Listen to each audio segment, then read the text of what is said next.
យុទ្ធនាការនេះមានវិសាលភាពអនុវត្តចំពោះរាល់បណ្ដឹងទាំងឡាយដែលពាក់ព័ន្ធនឹងភាពមិនប្រក្រតីនៅក្នុងការអនុវត្តច្បាប់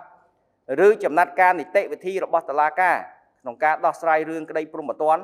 រឿងរដ្ឋប្រវេណីរឿងពាណិជ្ជកម្មនិងរឿងក្តីដទៃទៀតជាពិសេសការផ្ដល់អាទិភាពចំពោះការការពារប្រជាពលរដ្ឋក្រីក្រនិងជនងាយរងគ្រោះក្នុងសង្គមដែលរងការរំលោភបំពានដោយអយុត្តិធម៌តាមរយៈយុទ្ធនាការមួយនេះខ្ញុំចង់បញ្ជាក់ជូនថា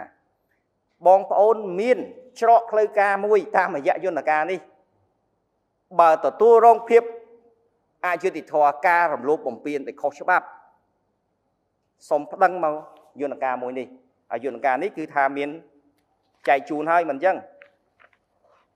បងប្អូនអ្នកសារព័ត៌មានគឺមាននៅទីនេះហើយសូមមេត្តាជួយផ្សាយព័ត៌មាននេះបន្ថែមទៀតទៅកាន់ជនរួមជាតិរបស់យើង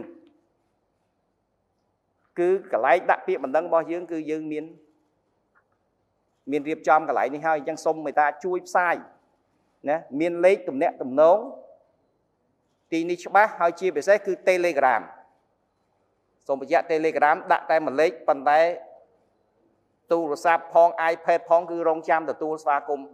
ពីបងប្អូនទាំងអស់ហើយយើងអាចភ្ជាប់ទំនាក់ទំនងហើយលើកកម្ពស់ការប្រើបណ្ដាញនេះព្រោះយើងប្រើ Telegram ហេតុអីដើម្បីគាត់អាចភ្ជាប់នៅសំណុំរឿងគាត់អាចភ្ជាប់នៅឯកសារផ្សេងហើយយើងអាចធ្វើការងារលើឯកសារនោះបានហើយបើសិនជាត្រូវការយកឯកសារមកដាក់សូមតាក់ទងតាមលេខទូរស័ព្ទគឺយកមកដាក់នៅក្រសួងយុតិធម៌នេះតែម្ដងបាទហើយយើងនឹងយកចិត្តទុកដាក់ក្នុងការដោះស្រាយក្នុងក្របខ័ណ្ឌនៃយុទ្ធនាការទី2នេះ